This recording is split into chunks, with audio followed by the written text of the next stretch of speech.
Welcome back to our another IELTS writing video. ਅੱਜ ਦੀ ਇਸ video ਦੇ ਵਿੱਚ ਮੈਂ ਗੱਲ ਕਰੂੰਗਾ how to write task 2 task 2 ਕਿਸ ਤਰੀਕੇ ਨਾਲ ਲਿਖਣਾ ਚਾਹੀਦਾ ਸੋ ਤਾਂ ਕਿ ਤੁਹਾਡਾ ਸਕੋਰ 6.5 ਜਾਂ ਫਿਰ 7 ਆ ਸਕੇ ਜਾਂ ਫਿਰ ਕਿਉਂ ਤੁਹਾਡਾ ਸਕੋਰ 6 ਨਹੀਂ ਆ ਰਿਹਾ ਕਿਉਂ ਤੁਹਾਡਾ ਸਕੋਰ 5.5 ਆ ਰਿਹਾ ਹੈ ਜਾਂ 7 ਵਾਲਾ ਜੋ ਐਸੇ ਹੈ ਉਹਦੇ ਵਿੱਚ ਕੀ ਲਿਖਣਾ ਚਾਹੀਦਾ ਹੈ ਔਰ ਐਗਜ਼ਾਮੀਨਰ ਕੀ ਚੀਜ਼ ਦੇਖਣਾ ਚਾਹੁੰਦਾ ਹੈ ਔਰ ਕਿਸ ਤਰੀਕੇ ਨਾਲ ਤੁਹਾਡਾ ਟਾਸਕ 2 ਲਿਖਿਆ ਹੋਣਾ ਚਾਹੀਦਾ ਔਰ ਉਹਦੇ ਵਿੱਚ ਕੀ ਕੁਝ ਹੋਣਾ ਚਾਹੀਦਾ ਸੋ ਅੱਜ ਦੀ ਇਸ ਵੀਡੀਓ ਦੇ ਵਿੱਚ I'll talk about each and everything in detail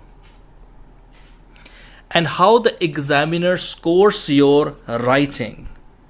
The vital differences between a 6.5 and a 7 in task 2 means 6.5 किस करके आंदे और 7 किस चीज़ करके आंदे राइट ओके सो सब तो पहला तुहानू पता होना चाहिए कि 4 चीज़ां हैं जो एग्जामिनर ने देखनी है ये तुहानू याद होनी चाहिए जदों भी तुसी टास्क 2 लिखते हो देखो एक सिंपल जी गल है कोई भी तुसी चाहे स्पीकिंग है चाहे वो राइटिंग है अगर तुहानू यही नहीं पता कि एग्जामिनर किस चीज़ का स्कोर दिंदा है और किस चीज़ का स्कोर कट्टिया जाता है डिडक्ट होता है और तुसी कुछ भी देख के फॉलो करते हो ठीक है जी आ लाइन लिखो जी 7+ बैंड स्कोर आ जाऊगा आ लिख दो जी आ ऐ कर दो जी आ कर दो जी प्लीज़ सब तो बेसिक जी चीज़ है कि सब तो पहला तो ये क्लीयर होना चाहिए भी की चीज़ करनी है तो की चीज़ नहीं करनी तो रूल्स की ने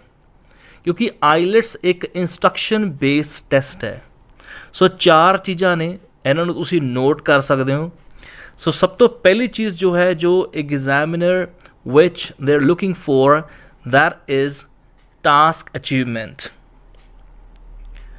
second is coherence and cohesion third is lexical resource fourth is grammatical range and accuracy ਹੁਣ ਹੋ ਸਕਦਾ ਸ਼ਾਇਦ ਤੁਹਾਡੇ ਵਿੱਚੋਂ ਕਈਆਂ ਨੂੰ ਇਹ ਚੀਜ਼ ਪਤਾ ਹੋਊਗੀ ਕਿ ਟਾਸਕ ਅਚੀਵਮੈਂਟ ਹੁੰਦਾ ਹੈ ਜੀ ਕੋਹੇਰੈਂਸ ਹੈ ਕੋਹੀਜ਼ਨ ਹੈ ਲੇਕਿਨ ਇਹ ਮੈਂ ਕੱਲਾ ਇੱਕ ਕਰਕੇ ਪੂਰਾ ਡਿਟੇਲ ਦੇ ਵਿੱਚ ਐਕਸਪਲੇਨ ਕਰੂੰਗਾ ਔਰ ਚਾਰਾਂ ਦੇ ਵਿੱਚੋਂ ਮੈਂ ਤੁਹਾਨੂੰ ਦੱਸਦਾ ਕਿ ਸਕੋਰ ਕਿਵੇਂ ਮਿਲਦਾ ਸੋ ਦੇਖੋ ਟਾਸਕ ਅਚੀਵਮੈਂਟ ਕੋਹੇਰੈਂਸ ਔਰ ਕੋਹੀਜ਼ਨ ਮੰਨ ਕੇ ਚੱਲੋ ਇਹਨਾਂ ਦੋਨਾਂ ਦੇ ਵਿੱਚੋਂ ਤੁਹਾਨੂੰ 7 ਤੁਹਾਡਾ ਸਕੋਰ ਆ ਗਿਆ ਲੇਕਿਨ ਅਗਰ ਲੈਕਸੀਕਲ ਰਿਸੋਰਸ ਔਰ ਗ੍ਰਾਮੈਟੀਕਲ ਰੇਂਜ ਐਂਡ ਐਕਿਊਰੇਸੀ ਇਹਦੇ ਵਿੱਚੋਂ ਤੁਹਾਡਾ ਸਕੋਰ ਆ ਗਿਆ 6.5 ਐਂਡ 6.5 ਸਕੋਰ 6.5 ਹੀ ਰਹੂਗਾ ਜਾਂ ਫਿਰ ਅਗਰ ਤੁਸੀਂ 7 ਸਕੋਰ ਕਰਨਾ ਹੈ ਲੈਟਸ ਸੇ ਤੁਸੀਂ GT ਦੇ ਕੈਂਡੀਡੇਟ ਹੋ ਤੁਸੀਂ GT ਦੀ ਤਿਆਰੀ ਕਰ ਰਹੇ ਹੋ ਔਰ ਤੁਹਾਡਾ 3 ਦੇ ਵਿੱਚੋਂ 7 ਸਕੋਰ ਆ ਗਿਆ ਔਰ ਇੱਕ ਦੇ ਵਿੱਚੋਂ ਵੀ ਅਗਰ 6.5 ਰਹਿ ਗਿਆ so then again it will pull your score down to 6.5 ਫਿਰ ਵੀ ਸਕੋਰ 6.5 ਹੀ ਰਹਿ ਜਾਊਗਾ ਸੋ ਅਗਰ ਤੁਸੀਂ 6 ਸਕੋਰ ਕਰਨਾ ਹੈ ਅਗਰ ਤੁਹਾਨੂੰ ਲੱਗਦਾ ਕਿ ਤੁਸੀਂ ਐਕੈਡੈਮਿਕ ਦੇ ਸਟੂਡੈਂਟ ਹੋ ਔਰ ਤੁਹਾਡੀ ਰਿਕੁਆਇਰਮੈਂਟ ਜੋ 6 ਹੈ ਸੋ 2 ਦੇ ਵਿੱਚੋਂ 6 ਵੀ ਚੱਲੂਗਾ ਅਗਰ ਤੁਸੀਂ 2 ਕੈਟੇਗਰੀਜ਼ ਦੇ ਵਿੱਚੋਂ 6 ਸਕੋਰ ਕਰ ਦਿੰਦੇ ਹੋ ਡਿਟੇਲ ਦੇ ਵਿੱਚ ਸਮਝਣਾ ਬਹੁਤ ਜ਼ਿਆਦਾ ਜ਼ਰੂਰੀ ਹੈ ਕਿਉਂਕਿ ਜਦੋਂ ਤੁਸੀਂ ਕੋਚਿੰਗ ਲੈਂਦੇ ਹੋ ਜਦੋਂ ਮੈਂ ਦੇਖਿਆ ਕਿ ਜਦੋਂ ਇੱਕ ਆਇਲਸ ਦਾ ਕੈਂਡੀਡੇਟ ਪ੍ਰੈਪਰੇਸ਼ਨ ਸ਼ੁਰੂ ਕਰਦਾ ਸਿੱਧਾ ਲਿਖਾਇਆ ਜਾਂਦਾ ਵੀ ਆਹ ਟਾਸਕ 2 ਹੈ ਜੀ ਆਹ ਦੇਖੋ ਜੀ ਓਪੀਨੀਅਨ ਐਸੇ ਆ ਫਲਾਣਾ ਇਹ ਹੈ ਇਹ ਉਹ ਹੈ ਯਾਰ ਕਿਤੇ ਨਾ ਕਿਤੇ ਰੂਲਸ ਤਾਂ ਕਲੀਅਰ ਹੋਣੇ ਚਾਹੀਦੇ ਰੂਲਸ ਦਾ ਮਤਲਬ ਇਹ ਹੈ ਕਿ ਤੁਹਾਨੂੰ ਪਤਾ ਤਾਂ ਹੋਣਾ ਚਾਹੀਦਾ ਕਿ ਕੀ ਚੀਜ਼ ਐਗਜ਼ਾਮੀਨਰ ਨੇ ਦੇਖਣੀ ਹੈ ਕੀ ਚੀਜ਼ ਉਹਨੇ ਨਹੀਂ ਦੇਖਣੀ ਔਰ ਕੀ ਚੀਜ਼ ਕਰਕੇ ਕੀ ਸਕੋਰ ਆਊਗਾ ਅਗਰ ਮੈਂ ਇਹ ਚੀਜ਼ ਮੈਂ ਕਰੂੰਗਾ ਇਸ ਤਰੀਕੇ ਦੀ ਚੀਜ਼ਾਂ ਮੈਂ ਮੈਂਸ਼ਨ ਕਰੂੰਗਾ ਜੋ ਸਭ ਤੋਂ ਪਹਿਲਾਂ ਦੇਖਦੇ ਹਾਂ ਟਾਸਕ ਅਚੀਵਮੈਂਟ ਦੇ ਵਿੱਚ to get a 7 in task achievement ਕੀ ਕਰਨਾ ਚਾਹੀਦਾ ਤੁਹਾਨੂੰ ਸਭ ਤੋਂ ਪਹਿਲੀ ਚੀਜ਼ ਹੈ ਇਹ ਤੁਸੀਂ ਨੋਟ ਕਰ ਸਕਦੇ ਹੋ address all parts of the question this means कि जिन्ने भी parts ਦਾ ਮਤਲਬ ਹੈ ਕਿ question ਦੇ ਵਿੱਚ ਜੋ ਪੁੱਛਿਆ ਗਿਆ ਹੈ ਉਹ ਸਾਰਾ ਕੁਝ ਤੁਸੀਂ ਐਡਰੈਸ ਕਰਨਾ ਹੈ ਸਾਰਾ ਕੁਝ ਤੁਸੀਂ ਮੈਂਸ਼ਨ ਕਰਨਾ ਹੈ ਹਰ ਚੀਜ਼ ਦੀ ਤੁਸੀਂ ਗੱਲ ਕਰਨੀ ਹੈ ਟਾਸਕ ਅਚੀਵਮੈਂਟ ਦੀ ਗੱਲ ਹੋ ਰਹੀ ਹੈ ਦੂਸਰੀ ਚੀਜ਼ ਹੈ present a clear position throughout your writing clear position पता होना चाहिए भी तुसी कित्थे गल कर रहे हो किस चीज़ की तुसी गल कर रहे हो ਜਦੋਂ ਤੁਸੀਂ ਅਗਰੀ ਹੋ ਰਹੇ ਹੋ ਤਾਂ ਅਗਰੀ ਕਿਉਂ ਹੋ ਰਹੇ ਹੋ, ਜੇ ਡਿਸਐਗਰੀ ਹੋ ਰਹੇ ਹੋ ਤਾਂ ਡਿਸਐਗਰੀ ਕਿਉਂ ਹੋ ਰਹੇ ਹੋ। ਪੋਜੀਸ਼ਨ ਪੂਰੇ ਐਸੇ ਦੇ ਵਿੱਚ ਕਲੀਅਰ ਹੋਣੀ ਚਾਹੀਦੀ ਹੈ। ਇਹਦੇ ਲਈ ਬਹੁਤ ਸਾਰੇ ਫਰੇਜ਼ਿਸ ਨੇ, ਸੈਂਟੈਂਸਿਸ ਬਣੇ ਹੋਏ ਆ ਕਿ ਜਿਸ ਨਾਲ ਪੋਜੀਸ਼ਨ ਕਲੀਅਰ ਹੁੰਦੀ ਹੈ। ਕਿਵੇਂ ਪਤਾ ਲੱਗਦਾ ਵੀ ਮੇਰੀ ਪੋਜੀਸ਼ਨ ਕਲੀਅਰ ਹੈ? ਉਹ ਸੈਂਟੈਂਸਿਸ ਔਰ ਫਰੇਜ਼ਿਸ ਆਉਣ ਵਾਲੀ ਵੀਡੀਓ ਦੇ ਵਿੱਚ ਮੈਂ ਜ਼ਰੂਰ ਬਣਾਉਂਗਾ, ਜਿਸ ਨਾਲ ਤੁਸੀਂ ਆਪਣੀ ਸ਼ੋਅ ਕਰ ਸਕਦੇ ਹੋ ਐਗਜ਼ਾਮੀਨਰ ਨੂੰ ਸਮਝਣ ਦੇ ਵਿੱਚ ਆਸਾਨੀ ਹੋ ਜੇ ਕਿ ਮੈਨੂੰ ਪਤਾ ਲੱਗ ਰਿਹਾ, I can easily understand what the writer is talking about, ਕਿ ਰਾਈਟਰ ਕਿਸ ਚੀਜ਼ ਦੀ ਗੱਲ ਕਰ ਰਿਹਾ ਹੈ। And reader can easily understand, reader means examiner ਆਰਾਮ ਨਾਲ ਉਹਨੂੰ ਸਮਝ ਸਕੇ। ਨੈਕਸਟ ਹੈ present your main ideas and back them up with adequate supporting evidence। Exact ਤੁਹਾਡਾ ਮੇਨ ਆਈਡੀਆਜ਼ ਤੁਹਾਡੇ ਕਿਹੜੇ ਨੇ ਉਹ ਪ੍ਰੈਜ਼ੈਂਟ ਕਰਨੇ ਔਰ ਐਵੀਡੈਂਸ, ਸਪੋਰਟਿੰਗ ਐਵੀਡੈਂਸ ਹੋਣੇ ਬਹੁਤ ਜ਼ਰੂਰੀ ਹੈ। Supporting evidence means main idea ਤੁਹਾਡਾ ਕੀ ਹੈ ਪੈਰਾਗ੍ਰਾਫ ਦੇ ਵਿੱਚ, ਔਰ ਉਸ ਦੇ ਨਾਲ ਸਪੋਰਟਿੰਗ ਆਈਡੀਆਜ਼ ਐਗਜ਼ਾਮਪਲ ਦੇ ਤੌਰ ਤੇ ਤੁਸੀਂ ਕੀ ਮੈਂਸ਼ਨ ਕਰ ਰਹੇ ਹੋ। ਔਰ ਸਪੋਰਟਿੰਗ ਆਈਡੀਆਜ਼ ਜਿਹੜੇ ਨੇ ਉਹ ਐਡੀਕੁਏਟ ਹੋਣੇ ਚਾਹੀਦੇ। ਐਡੀਕੁਏਟ ਦਾ ਮਤਲਬ ਹੈ ਠੀਕ ਹੋਣੇ ਚਾਹੀਦੇ, ਸਹੀ ਹੋਣੇ ਚਾਹੀਦੇ, ਸੈਂਸ ਬਣਨੀ ਚਾਹੀਦੀ ਹੈ। ਓਵਰਆਲ ਅਗਰ ਮੈਂ ਕਹਾਂ ਕਿ this is more about understanding the structure, ਕਿ ਸਟਰਕਚਰ ਨੂੰ ਸਮਝਣਾ ਜ਼ਰੂਰੀ ਹੈ। ਟਾਸਕ ਅਚੀਵਮੈਂਟ ਦੇ ਵਿੱਚੋਂ 7 ਸਕੋਰ ਲੈਣਾ ਮੈਨੂੰ ਨਹੀਂ ਲੱਗਦਾ ਬਹੁਤ ਜ਼ਿਆਦਾ ਡਿਫਿਕਲਟ ਹੈ।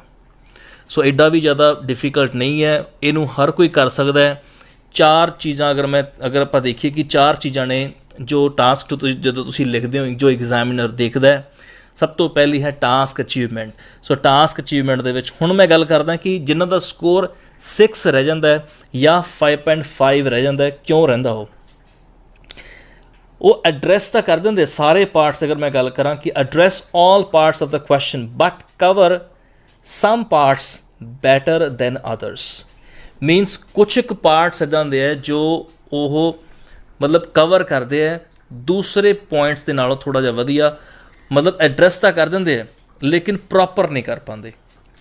ਸੈਕਿੰਡ ਹੈ present a relevant position but are a little repetitive and unclear in some places. Means position ਜੋ ਹੈ ਰੈਲੇਵੈਂਟ ਤਾਂ ਹੁੰਦੀ ਹੈ, ਕਲੀਅਰ ਹੁੰਦੀ ਹੈ, ਨੇੜੇ ਹੁੰਦੀ ਹੈ, ਰਾਈਟ, ਬਟ ਕਿਤੇ ਨਾ ਕਿਤੇ ਰਿਪੀਟ ਹੋ ਰਿਹਾ ਔਰ ਅਨਕਲੀਅਰ ਹੈ, ਕਲੀਅਰ ਨਹੀਂ ਹੋ ਪਾ ਰਿਹਾ।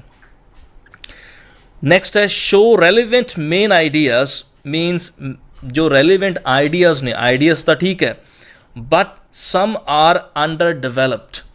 ਮੀਨਸ ਜੋ ਆਈਡੀਆਜ਼ ਨੇ ਮਤਲਬ ਆਈਡੀਆ ਗੱਲ ਤਾਂ ਸ਼ੁਰੂ ਕਰ ਲਈ ਲੇਕਿਨ ਉਹਨੂੰ ਡਿਵੈਲਪ ਨਹੀਂ ਕੀਤਾ। ਪ੍ਰੋਪਰ ਡਿਵੈਲਪ ਕਰਨਾ ਜ਼ਰੂਰੀ ਹੈ। ਜਿਵੇਂ ਅਗਰ ਮੈਂ ਕਹਾਂ ਕਿ computer is essential, computer essential ਹੈ ਤਾਂ ਇਹ ਮੇਰਾ ਆਈਡੀਆ ਹੈ, ਮੇਨ ਆਈਡੀਆ ਹੈ, ਲੇਕਿਨ ਇਹਨੂੰ ਮੈਂ ਡਿਵੈਲਪ ਮੈਨੂੰ ਕਰਨਾ ਪਊਗਾ। ਕਿਉਂ ਇਸੈਂਸ਼ੀਅਲ ਹੈ ਡਿਵੈਲਪ ਕਰੂੰਗਾ। ਜਦੋਂ ਮੈਂ ਕਿਉਂ ਦੱਸ ਦੂੰਗਾ ਉਸ ਤੋਂ ਬਾਅਦ ਫਿਰ ਮੈਂ ਸਪੋਰਟਿੰਗ ਐਵੀਡੈਂਸ ਦਊਂਗਾ, ਫਿਰ ਮੈਂ ਸਪੋਰਟ ਕਰੂੰਗਾ, ਫਿਰ ਮੈਂ ਸਬੂਤ ਦਊਂਗਾ। ਮੈਂ ਪਿਓਰ ਪੰਜਾਬੀ 'ਚ ਕਹਾਂ ਵੀ ਪ੍ਰੂਵ ਕਰਨ ਦੀ ਕੋਸ਼ਿਸ਼ ਕਰੂੰਗਾ ਵੀ ਐਸ ਕਰਕੇ ਕੰਪਿਊਟਰ ਐਜੂਕੇਸ਼ਨ ਜੋ ਹੈ ਇਹ ਕੰਪਿਊਟਰ ਇਸੈਂਸ਼ੀਅਲ ਹੈ। ਸੋ ਪ੍ਰੋਪਰ ਡਿਵੈਲਪ ਕਰਨਾ। ਜਦੋਂ ਡਿਵੈਲਪ ਪ੍ਰੋਪਰ ਨਹੀਂ ਹੁੰਦਾ, ਲੱਗਦਾ ਕਿਤੇ ਨਾ ਕਿਤੇ ਸਟੂਡੈਂਟ ਨੂੰ ਨਹੀਂ ਪਤਾ ਹੁੰਦਾ ਕਿਉਂਕਿ ਬਸ ਉਹ ਸਿੱਧਾ ਲਿਖਣਾ ਸ਼ੁਰੂ ਕਰ ਦਿੰਦਾ ਹੈ, ਉਹਨੂੰ ਨਹੀਂ ਪਤਾ ਲੱਗ ਰਿਹਾ ਵੀ ਡਿਵੈਲਪ ਹੋ ਰਿਹਾ ਜਾਂ ਅੰਡਰ ਡਿਵੈਲਪਡ ਹੈ, ਕਿ ਡਿਵੈਲਪ ਨਹੀਂ ਹੋ ਰਿਹਾ। ਉਹਦੇ ਲਈ ਰਾਈਟਿੰਗ ਚੈੱਕ ਹੋਣੀ ਬਹੁਤ ਜ਼ਰੂਰੀ ਹੈ। ਓਕੇ, ਨੈਕਸਟ ਗੱਲ ਕਰਦੇ ਹਾਂ ਜੀ ਕੋਹੈਰੈਂਸ ਐਂਡ ਕੋਹੀਜ਼ਨ। ਕੋਹੈਰੈਂਸ ਕੀ ਹੁੰਦੀ ਹੈ ਔਰ ਕੋਹੀਜ਼ਨ ਕੀ ਹੁੰਦੀ ਹੈ। To get 7 in coherence and cohesion, so ਸਭ ਤੋਂ ਪਹਿਲੀ ਚੀਜ਼ ਹੈ logically organise information with a clear progression throughout. Means ਜੋ ਤੁਸੀਂ ਜੋ ਇਨਫੋਰਮੇਸ਼ਨ ਹੈ ਉਹਨੂੰ ਇਸ ਤਰੀਕੇ ਨਾਲ ਔਰਗਨਾਈਜ਼ ਕਰਨਾ ਹੈ ਵੀ ਪਤਾ ਲੱਗੇ ਵੀ ਕਿੱਥੋਂ ਕਿਹੜਾ ਪੁਆਇੰਟ ਜੁੜ ਰਿਹਾ ਹੈ। ਕੋਹੇਰੈਂਸ ਦਾ ਗੱਲ ਕਰਾਂ ਤਾਂ ਕੋਹੇਰੈਂਸ ਦਾ ਮਤਲਬ ਹੁੰਦਾ ਹੈ ਸੈਂਸ ਬਣਨੀ ਚਾਹੀਦੀ ਹੈ। ਸਿੰਪਲ ਲੈਂਗੁਏਜ ਦੇ ਵਿੱਚ ਅਗਰ ਮੈਂ ਕਹਾਂ, ਕੋਹੀਜ਼ਨ ਦਾ ਮਤਲਬ ਇਹ ਹੈ ਕਿ ਤੁਸੀਂ ਪੁਆਇੰਟਸ ਕਨੈਕਟ ਕਰ ਪਾ ਰਹੇ ਹੋ, ਪ੍ਰੋਪਰ ਜੋੜ ਪਾ ਰਹੇ ਹੋ। ਕਈ ਵਾਰ ਕੀ ਹੁੰਦਾ ਹੈ ਕਿ ਕੋਹੀਜ਼ਨ ਮੀਨਸ, ਕੋਹੀਜ਼ਨ ਦਾ ਮਤਲਬ ਹੈ ਕਿ ਕੋਹੀਸਿਵ ਡਿਵਾਈਸਿਸ ਜਿਵੇਂ ਸਟੂਡੈਂਟਸ ਯੂਜ਼ ਕਰਦੇ ਹੈ, ਅੱਗੇ ਮੈਂ ਗੱਲ ਕਰੂੰਗਾ ਕੀ ਹੁੰਦੇ ਉਹ, ਜਿਵੇਂ ਕਿ ਫਰਸਟਲੀ, ਸੈਕੰਡਲੀ, ਥਰਡਲੀ, ਆਹ ਚੀਜ਼ਾਂ ਤਾਂ ਯੂਜ਼ ਹੋ ਰਹੀਆਂ, ਮਤਲਬ ਕੋਹੀਜ਼ਨ ਤਾਂ ਹੈ ਲੇਕਿਨ ਸੈਂਸ ਨਹੀਂ ਬਣ ਰਹੀ। ਕੋਹੈਰੈਂਸ, ਇਹ ਦੋਨੋਂ ਅਲੱਗ ਅਲੱਗ ਚੀਜ਼ਾਂ ਹੁੰਦੀਆਂ, ਸੇਮ ਨਹੀਂ ਹੈ। ਦੇयर इज़ अ डिफरेंस, राइट। उस तो बाद use a range of cohesive devices appropriately. Cohesive devices जिवें अगर मैं गल करा, अगर कंट्रास्ट की गल कर रही हूँ तो however on the other hand जो ओपीनियन की गल हो रही है, स्ट्रॉन्ग ओपीनियन है, सो से इन माई ओपीनियन, जिमें ऑल्दो हो गया, बट हो गया। So these are cohesive devices जो क्लीयर कर दे, जिमें सबोर्डिक कंजंक्शंस हो गया, subordinating conjunction, I am sorry, ठीक है। सो सबोर्डिनेटिंग कंजंक्शंस यूज़ करके और कोहेसिव डिवाइसिस तुहाडे क्लीयर होने चाहिए हैं। किन्ने तुहानूं कोहेसिव डिवाइसिस आंदे ये भी तुहानूं पता होना चाहिए टास्क 2 तो पहला। सो नैक्सट वीडियो जो मैं बनाऊंगा बहुत जल्द, कोहेसिव डिवाइसिस किवें यूज़ करने चाहिए, किहड़े फ्रेजिज होने चाहिए है, जिस नाल तुहाडी पोजीशन जो है बिल्कुल क्लीयर एग्जामिनर नूं पता लग जाए that what you are talking about. Okay, next we have present a clear central topic within each paragraph. हर पैराग्राफ के विच एक सेंट्रल क्लीयर सेंट्रल टॉपिक होना चाहिए जिस तो क्लीयर होवे कि तुहाडा जो मेन आइडिया वो किस चीज़ तो रिलेटिड है। इस तो बाद मैं सैंपल आंसर्स भी तुहाडे नाल शेयर करूँगा जिस दे विच मैं दिखाऊँगा कि सेंट्रल टॉपिक किस तरीके नाल प्रेजेंट करना है पैराग्राफ के विच। हुण गल करते हैं कि जिन्हां दा कोहेरेंस और कोहीजन दे विचों स्कोर 6 या 5.5 आंदा। जिवें मैं पहलां दस के हटे, चारां दे विचों जे 7 स्कोर करना तो चारां दे विचों 7 7 7 7 स्कोर आना चाहिए। जे 6 करना है अगर तुसी स्कोर तो 2 दे विचों 7 तो 2 दे विचों 6 भी चल जूगा। जे 6.5 है 2 चों 7 7 तो 2 दे विचों 6.5 भी चल जूगा, या 3 दे विचों 7 1 दे विचों 6.5 भी चल जूगा और 6.5 स्कोर आ जूगा, दैट्स फाइन। लेकिन अगर 6 की मैं गल करा क्यों आता है, so use cohesive devices effectively but cohesion within sentences that's somewhere it's not correct, means जो cohesive devices use तो कर लेंदे हैं लेकिन जो अगर मैं गल करा cohesive devices ने वो प्रॉपर तरीके ना यूज़ नहीं हो रहे, इनकरेक्ट ने, सही नहीं है। या उस तो अलावा अगर मैं गल करा कि जो पैराग्राफ ने सो लॉजिकली जो है सेंट्रल टॉपिक जड़ा है वो क्लीयर नहीं हो रहा पैराग्राफ के विच, ये भी एक रीज़न है कि कोहेरेंस और कोहीजन दे विचों स्कोर घट जाता है। ये नहीं है बिना सोचे समझे बस भी टास्क 2 आ गया जी, अग्री डिसअग्री है जी किवें लिखना है। सो एक मेन सब तो पहली जिहड़ी चीज़ है तुहानूं इहदे भी पता होना चाहिए कि किहड़ी कैटेगरीज ने किस चीज़ के उपर स्कोर मिलता है, किस चीज़ के उपर स्कोर नहीं मिलता। Next we have lexical resource जिसनों वकैबलरी भी कहते हैं। बस वकैब चक्को जी और लिखो जी, फिट करो जी। बस वकैब नूं यूज़ करने का प्रॉपर तरीका भी पता होना चाहिए कि किहड़ा वर्ड किहड़ी जगह ते फिट होऊगा, किहड़ा वर्ड जो है स्पैसिफिक सिचुएशन के हिसाब नाल सूट करूगा, ये भी तुहानूं पता होना चाहिए। ये नहीं कि वकैब बस याद करते जाओ, बस टास्क 2 आ गया, सेंस बने ना बने वकैबलरी द वर्ड उत्थे यूज़ कर दे। No, it's not like that. To get a 7 in lexical resource सब तो पहली चीज़ तुहानूं करनी चाहिए, use a sufficient range of vocabulary to allow some flexibility. So vocabulary दी रेंज दिखाने की कोशिश करनी है और अनकॉमन वर्ड्स होने चाहिए, make sure. Next, use less uncommon words, so less common words and phrases with awareness of style and collocation दे नाल जो phrases है वो अनकॉमन होने चाहिए, less common होन phrases प्रॉपर जो तुसी रेंज दिखा सको। And yeah, that's fine। अगर तुसी 7 स्कोर करना है, you can make occasional errors in word choice। Spelling the mistakes हो सकती हैं, स्पैलिंग दियाँ मिस्टेक्स तां होंदियां क्योंकि हो सकता है कि जो तुसी अगर प्रैक्टिस प्रॉपर नहीं की सो स्पैलिंग दी मिस्टेक्स भी हो सकती हैं, but spelling the mistake that's fine. So still you can score 7 अगर स्पैलिंग दी मिस्टेक्स हो रही हैं। सो 6 और 5.5, वाई यू स्कोर 5, 5.5 और 6 इन लेक्सिकल रिसोर्स, क्योंकि only use an adequate range of vocabulary, कि वकैबलरी यूज़ तो कर ली और attempt to use less common words but make mistakes, मतलब वर्ड्स तो यूज़ हो रहे हैं लेकिन वो सेंस नहीं बन रही। जो मैं तुहानूं पहले दस्सिया सीगा कि वर्ड्स नूं यूज़ तो कर रहे हो लेकिन वो सेंस कोई नहीं बन रही, ठीक है। सो सेंटेंस फॉर्मेशन जो है अगर मैं गल करा उस दे नाल ही वर्ड फॉर्मेशन की भी अगर मैं गल करा, so word formation मीनस but they don't clear the communication, मतलब वर्ड तो यूज़ हो रहा है लेकिन सेंस नहीं बन रही, गल क्लीयर नहीं हो रही। So it's about lexical resource. Next is we have grammatical range and accuracy. To get a 7 in grammatical range and accuracy, सब तो पहली चीज़ तुहानू करनी चाहिए, first of all you should use a variety of complex structures. Complex structures के उपर मैं पूरा एक जबरदस्त वीडियो बनाऊंगा कि कॉम्पलैक्स स्ट्रक्चर्स की होंगे और किस तरीके के कॉम्पलैक्स स्ट्रक्चर्स तो यूज़ करने चाहिए ताकि ग्रामैटिकल रेंज और एक्यूरेसी के विचों भी स्कोर 7 आवे। Next, produce frequent error free sentences. Error free sentences means मतलब सेंटेंसिस दे विच एरर ना होवे, और उस तो इलावा जो थोड़ी पंक्चुएशन है। Next is punctuation. पंक्चुएशन बहुत इंपॉर्टेंट है, कित्थे कॉमा आऊगा, कित्थे कित्थे थोड़ा जिहड़ा लैटर है, जो फर्स्ट लैटर है वो कैपिटल होगा, पंक्चुएशन का पार्ट है। पंक्चुएशन भी क्लीयर होनी बहुत ज़रूरी है ग्रामैटिकल रेंज एंड एक्यूरेसी दे विचों स्कोर 7 करन लई। सो 6 क्यों आंदा है? Because only use a mix of simple and complex sentences. Simple sentences use हो रहे हैं जिन्होंने मैं कह सकदा कि ये पता होना चाहिए कि इंडिपेंडेंट क्लॉजेस किहड़े हुंदे और डिपेंडेंट क्लॉजेस किहड़े हुंदे, कंपाउंड सेंटेंसिस किहड़े हुंदे है और कॉम्पलैक्स स्ट्रक्चर्स कॉम्पलैक्स सेंटेंसिस किहड़े हुंदे, राइट।